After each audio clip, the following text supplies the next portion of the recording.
Students, how are you all? I hope कि आप सभी बहुत अच्छे होंगे और आप सभी ने जो पिछला चैप्टर वो अच्छे से कंप्लीट कर लिया होगा. So now let's move into the chapter number 27 and the chapter name is story writing. कहानी लेखन. Story writing is a moral art of writing in story and imaginary or real stories presented in such a way that it entertains the readers. Story writing जो एक moral art है writing का.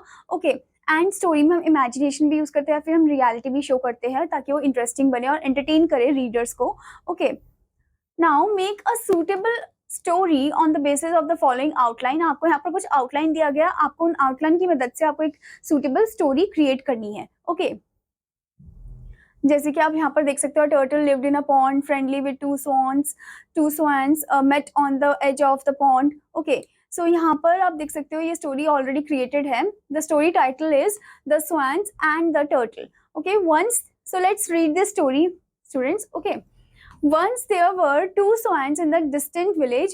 They were living at the edge of the pond with their friend turtle. Unfortunately, there was no rain that year. The water in the pond began to dry up. The swans thought that their friend turtle might die in the absence of water. The swans made a plan to save their friend. On a bright sunny day, the swans instructed the turtle to hold the middle of the stick firmly and they would hold the ends of the stick. They warned the turtle to not to open its mouth during their flight. After giving these instructions, the swans set off for their flight.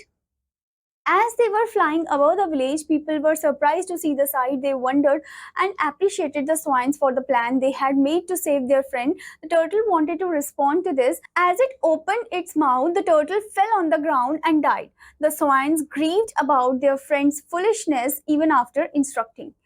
Okay तो यहाँ पर आपको किसके बारे में बताया गया? Swines and the turtle के बारे में बताया गया है कि एक बार क्या होता है कि एक डिस्टेंट विलेज में जो पॉन्ड एरिया है वहां पर अब पानी जो है सूखने लग जाता है. तो इससे अब जो स्वाइन्स वहां पर होती है उनको बहुत ज्यादा चिंता होती है अपने दोस्त टर्टल की. ठीक है, जो उसका उनका बहुत ही ज्यादा अच्छा फ्रेंड होता है. तो वो सोचते हैं कि क्यों ना हम टर्टल को अपने साथ लेकर चलते हैं दूसरे वाले पॉन्ड में. तो उनको एक आइडिया आता है कि हम लंबी से स्टिक लेंगे, उसमें बीच में टर्टल अपना अच्छे से टाइटली उसे ग्रिप कर लेगा, पकड़ लेगा और हम उसे कैरी करके ले जाएंगे. ठीक है, तो जैसे ही वो उड़ते हैं फिर उस समय तो हाँ, वो उड़ने से पहले टर्टल को इंस्ट्रक्ट कर देते हैं कि तुम्हें कुछ बोलना नहीं है, क्योंकि वो टर्टल बहुत ज़्यादा टॉकेटिव होता है, बहुत ज़्यादा बातें करता है. ठीक है, तो बोलते हैं कि फ्लाइट के समय तुम कुछ बोलना मत, अगर तुमने बोला तुम नीचे गिर जाओगे. ठीक है, तो बोलते हैं ठीक है मैं नहीं बोलूंगा. ओके, फिर वो उड़ते हैं और उसी समय गाँव के कुछ लोग होते हैं, वो बोलते हैं कि अरे देखो स्वैन कितना अच्छा काम कर रहा है, अपने दोस्त को भी अपने साथ ले जा रहे हैं करके. ठीक है, इससे क्या होता है टर्टल को बहुत वैसा लगता है कि अरे नहीं, मतलब ये क्या बोल रहे हैं करके.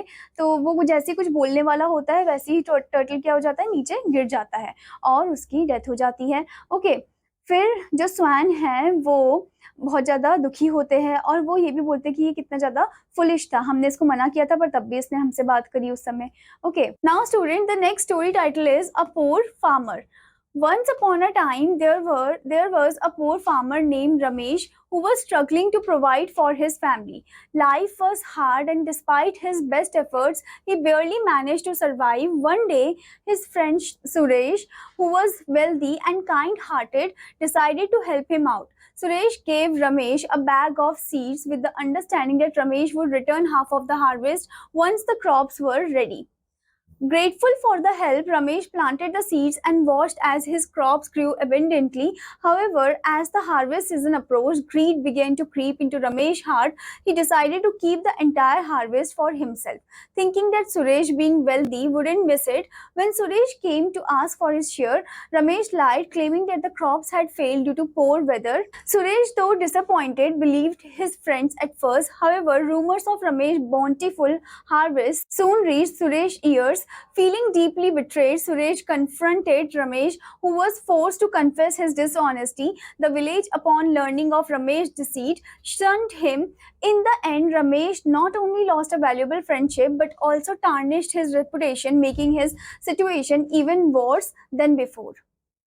So यहाँ पर हमें बताया गया है किसके बारे में? पूर फार्मर के बारे में. पूर फार्मर कौन होता है? रमेश होता है. ठीक है, और उसकी जो लाइफ है काफ़ी ज़्यादा हार्ड चल रही होती है और मतलब इतनी ज़्यादा बेस्ट एफर्ट करता है पर तब भी उसकी लाइफ जो है काफ़ी ज़्यादा हार्ड होती है. एंड देन वन डे क्या होता है कि वो अपने फ्रेंड सुरेश से मिलता है जो कि काफ़ी ज़्यादा रिच होता है. तो सुरेश उसको क्या देता है? सुरेश उसको देता है अ bag full of seeds.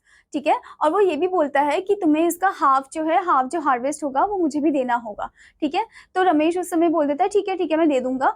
Okay, फिर उसके बाद क्या होता है, जैसे ही रमेश प्लांट करता है सीड्स को, फिर देखते हैं कि बहुत मतलब काफी ज्यादा अच्छे से ग्रो करते हैं जो क्रॉप्स होते हैं, तो उनको हार्वेस्ट करता है। फिर वो, अब रमेश के मन में ना लालच आ जाता है, तो रमेश जो है वो पूरे की पूरे क्रॉप्स को अपने पास ही रख लेता है।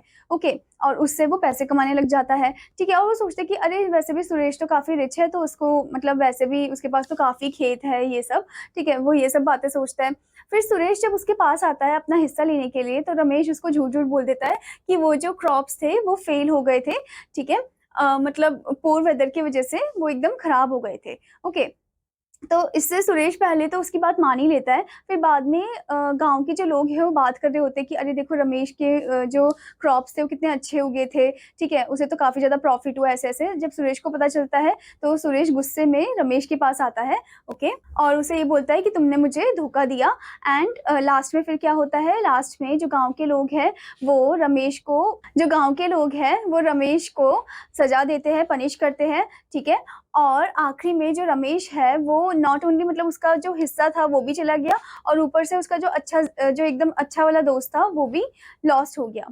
ओके, सो इस स्टोरी से हमें क्या सीखने को मिलता है बच्चों? इस स्टोरी से हमें ये सीखने को मिलता है that never be too greedy. I hope student that you understood this chapter. और आपका होमवर्क है कि आपको ये फॉलोइंग एक्सरसाइज पार्ट को कंप्लीट करना है। Now I will meet you in another class. Till then students, bye bye.